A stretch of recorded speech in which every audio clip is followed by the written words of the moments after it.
Maombi ya kumwomba Mungu akupe riziki yako ya kila siku. Ni muhimu kumwomba Mungu akupatie riziki ya siku. Kila siku kuna riziki yake. Anayepanga riziki ni Mungu. Anayetoa riziki ni Mungu. Ni muhimu kumwomba Mungu akupatie riziki ya kila siku. Ikumbuka kwamba huwezi kuzuia riziki ya mtu mwingine ukaifanya kuwa ya kwako.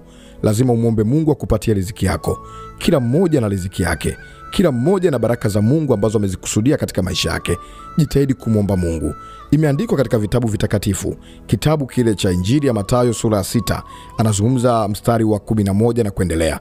Utupe leo riziki yetu. Kumbe kuna riziki ambayo inatakiwa tumuombe Mungu. Anasema kwamba tusamee deni zetu kama sisi tunavyowasamee wadeni wetu. Jitahidi kumwomba Mungu riziki, kwa kuwa yeye ndiye anayegawa riziki. Yeye ndiye anayegawa fungu la riziki. Yeye ndiye anayejua kwamba riziki yako iko wapi. Anajua baraka yako iko wapi. Anajua uchumi wako, maisha yako, chakula chako kitapatikanaje. Mungu anagawa riziki vile apendavyo. Kuna watu uchumi wao unaweza kuonekana ni wa kawaida kabisa, lakini hawalali njaa. Ni kwa sababu Mungu anajua namna kuwalisha. Mungu anajua namna kuwawezesha. Nawe pia muombe Mungu akupatie riziki. Imetosha kulia peke yake. Imetosha kujikatia tamaa. Imetosha kuona kwamba haiwezekani. Mshirikishe Mungu. Yeye ndiye anayegawa riziki ya kila siku. Yeye ndiye anayejua siku ya leo unahitaji riziki gani, unahitaji kitu gani, na yeye ndiye anayetoa, yeye ndiye anayegawa. Kitabu cha Injili ya Luka sura 11 mstari wa 3 anasema, utupe siku kwa siku riziki yetu. Kumbe kuna riziki inayotolewa siku kwa siku. Leo kuna riziki hii, kesho kuna riziki hii. Ikiwa jana ulikosa, juzi ulikosa, amini kwamba ukimshirikisha Mungu utapata. Mungu atakusaidia. Mungu ana njia nyingi za kukubariki. Mungu ana namna nyingi ya kukuwezesha. Yeye anaweza kufanya njia mahali pasipokuwa na njia. Hata kama katika namna ya kawaida akili yako, fahamu zako, mipenyo yako imefika mwisho, amini kwa Mungu inawezekana. Mshirikishe Mungu sasa. Tuombe pamoja maombi ya kumwomba Mungu riziki. Atakupatia sawa na haja moyo wako, utafikia malengo yako, nao utamshukuru Mungu akupae chakula. Bwana Mungu, ninaomba pamoja na mtu huyu. Inua mikono yako, ishara ya kuambatana nami katika imani. Ninamwombea wakati huu. Ninaomba utulehemu kama kuna mahali tulikosea, tukalaumu, tukasahau kushirikisha wewe. Ni wakati huu Mungu tumekutana na neema hii, nasi tumetambua kwamba wewe ndio unayegawa riziki. Huenda kuna wakati hatukuomba riziki. Kuna wakati hatukuomba utubariki. Kuna wakati hatukuomba utusaidie. Tunaomba rehema. Tunaomba msamaha. Natubu kwa ajili ya mtu huyu. Huenda kuna namna adui alimfunga fahamu, akili yake na mawazo yake. Alikuwa wazi tena kwamba kuna haja ya kuomba riziki. Ni wakati huu Bwana tunaomba riziki tokao kwako. Ninaomba Bwana umpe mtu huyu riziki. Naomba Bwana umsaidie mtu huyu riziki.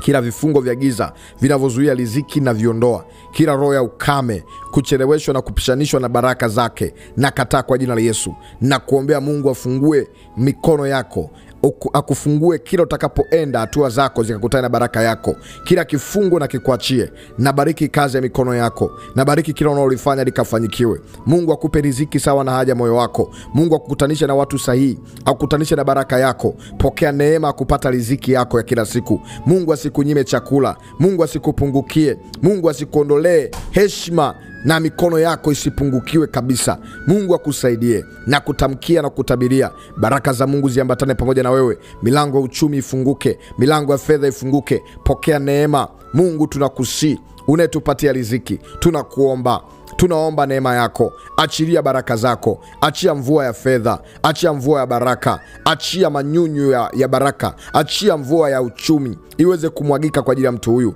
Achilia matunda yaliyoiva yaweze kushuka juu ya mtu huyu. Achilia neema yako na kuomba Mungu kwa jina la Yesu. Maana imeandikwa tuombe lolote kupitia jina la Yesu nasi tutatendewa. Ikaandikwa zaidi kwenye Mathayo ile sura 18 mstari wa 18 ya kwamba tunayo mamlaka ya kufungua na kufunga. Yale yote tutakayoyaomba duniani na mbinguni atakuwa vivyo hivyo. Tutakayoyafunga duniani na mbinguni atakuwa amefungwa. Ni wakati unafungua riziki ya mtu huyu kupitia jina la Yesu. Mungu unayegawa riziki, mgawie riziki mtu huyu. Mgawie riziki mtu huyu. Shusha malaika wako aweze kumpatia chakula kama ulivyowafanyia chakula wana wa Israeli katika kipindi cha jangwa, katika kipindi cha ukame. Uliweza kuwapatia chakula. Ni wakati huu Mungu naomba mpatie na mtu huyu. Msaidie Bwana, mkutanishe na baraka yake, mkutanishe na uchumi wake, mkutanishe na heshima yake. Ninakuombea nuru ya Bwana ikuangazie, ukaone mahali ambapo ulikuwa uoni. Huenda ulihangaika kwa njia nyingi, ulipita hapo kuona mafanikio. Baada ya maombi haya, Mungu akusaidie. Mungu akuongoze. Malaika wa zamu kwa imani yako waungane pamoja nawe, wakufikishe mahali pa riziki yako. Nimekuombea na kutamkia maneno ya baraka za Mungu ziwe juu yako. Mikosi, laana, husuda na fitna yote iliyofanywa juu yako isifanyikiwe. Mungu aifungue mikono yako, ikunjuke ukapate kile ambacho unatakiwa ukipate kwa jina la Yesu. Amen. Naitwa mwombezi Pastor Godwin Ayubu Ndelwa. Naamini Mungu amekuhudumia, Mungu amesema na wewe, na inua imani yako imekuwa. Tunapoomba inafaa kuamini kwamba imekuwa kwetu. Amini kila unaomuomba Mungu, Mungu atalitenda kwa wakati wake. Kuna wakati na majira ya kimungu. Hayo ni muhimu kuyasubiri.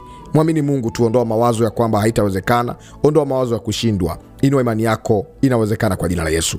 Natamani Mungu akujibu sawa na haja moyo wako, na unipe ushuhuda wa matendo makuu ya Mungu katika maisha yako. Unatamani uendelee kupokea vipindi vya kiroho na vitoa kila siku? Karibu kwa njia ya mitandao ya kijamii. YouTube channel andika Maombi ni Dawa. TikTok andika Maombi ni Dawa. Kisha unaweza kanifollow na kusubscribe kwenye channel zote za mitandao ya kijamii. Mungu wa mbinguni akubariki. Ikiwa unahitaji kuwasiliana moja kwa moja, karibu kwa namba iliyoandikwa WhatsApp. Ubarikiwe. Mungu akutendee mema. Uwe na wakati